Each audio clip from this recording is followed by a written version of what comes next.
A su nombre. Vamos buscando la Biblia en el libro de San Mateo, capítulo 5 y versículo 3. 5:3. Qué bueno es Dios.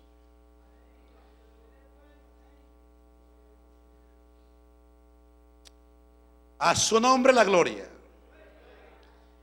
En el nombre del Padre, del Hijo y del Espíritu Santo. Bienaventurados los pobres en espíritu, porque de ellos es el reino de los cielos. Repítalo conmigo. Bienaventurados los pobres en espíritu, porque de ellos es el reino de los cielos. Que Dios añada bendición a su palabra. Siéntese, hermano. Salude a su hermano que está a su lado y dígale: bienaventurado eres. A su nombre la gloria. Voy a predicarle bajo el tema la pobreza espiritual. La pobreza espiritual. A su nombre. ¿Quién vive? Como introducción tengo acá que saqué algo, hermano, de allá por aquellos lados, porque Cristo dijo esta palabra.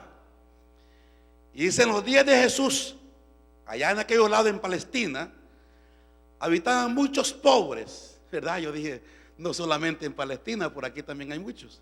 A su nombre. Los mendigos andaban desamparados por aquellas estrechas calles de Galilea y de Judea. Eran los judíos en su mayoría víctimas del poder político extranjero que los explotaba y los oprimía también. El pobre era desatendido, hermano, por la religión en general. La religión necesitaba una renovación de su, ¿qué dice? Tradicionalismo, ¿verdad? ¿Está conmigo? ¿Ah? Y una liberación de su mal. Pero no fue, aquí está, pero no fue a estos pobres que Jesús pronunció esta bienaventuranza. Él la dirigió ¿a quién, hermano? A sus discípulos, a aquellos que tenían que vivir en necesidad continua o constante, una necesidad constante hacia Dios. Si en Palestina había necesidad, hermano, que habían muchos mendigos, pobres, el mendigo es el pobre que no tiene nada. Y el mendigo es el que no da. ¿Está conmigo? El mendigo es el pobre y el mendigo es a quien el mendigo le pide y no le da. Entonces, hay mendigo que es el pobre. Y ya hay mendigos, es el que no le da al pobre. ¿Entendió usted eso? Eso es lo que el diccionario castellano dice. Entonces, amados hermanos, Cristo, porque cada vez que Cristo daba una enseñanza es porque Él miraba algo, lo figuraba, lo ilustraba su enseñanza a Él. Entonces Él, mirando a sus discípulos y enseñándoles, usó esta palabra de este versículo 3.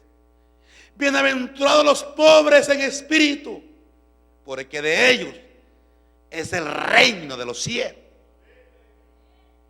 Y cuando hablo de pobre en espíritu, no hablo solo en el término de alguien que no tiene al Espíritu de Dios o que no tiene abundancia de Dios, sino que hablo de alguien que continuamente vive dependiendo de Dios.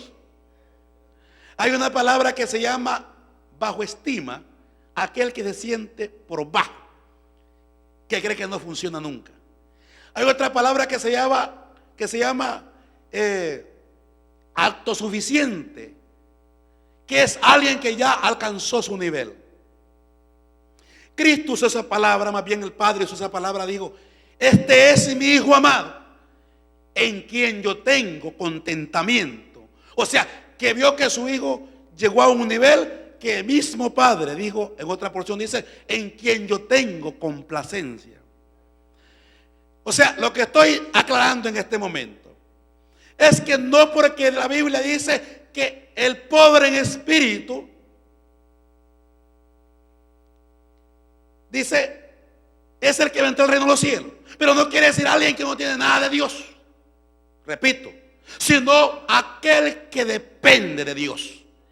Aquel que nunca, hermano, piensa que ha llegado a un nivel sin depender de Dios. ¿Me está escuchando? Porque cuando alguien llega a un nivel que ya no necesita de Dios, yo te quiero decir que entra en problemas.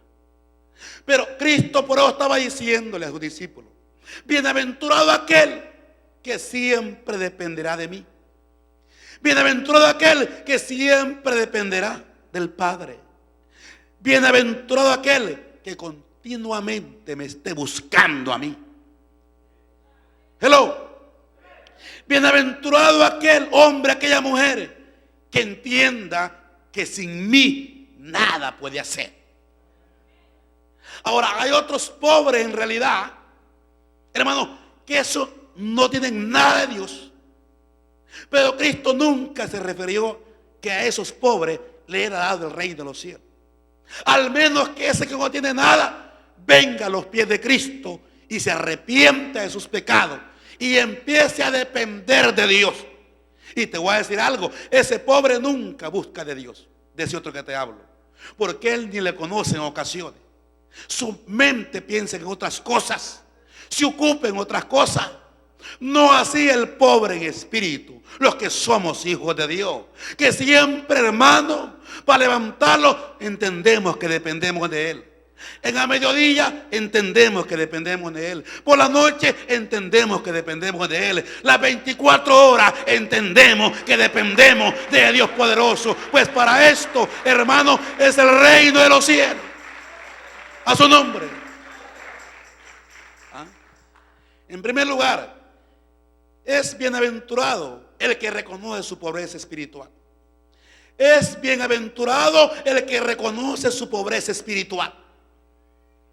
Porque, hermano, como voy a ver aquí, una de las divisiones que he hecho de este punto, Sansón no reconoció su pobreza espiritual.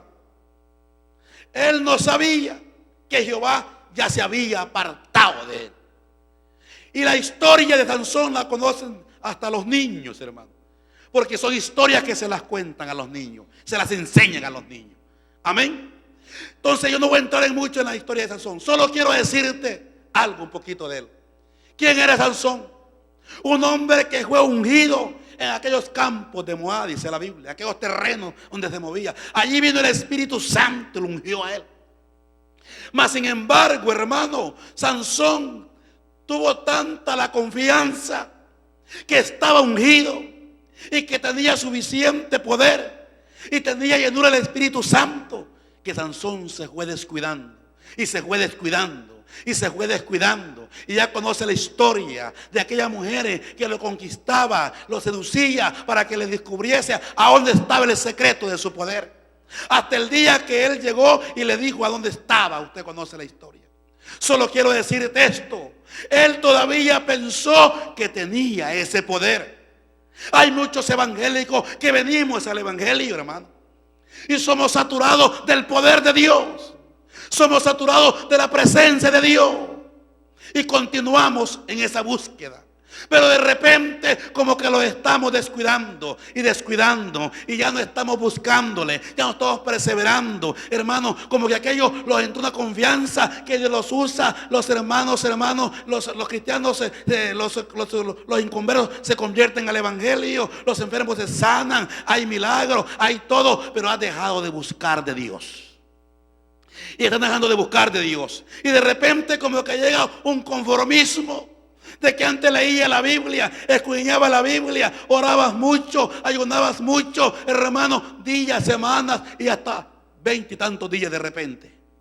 Pero ha ido menguando esa dependencia de Dios.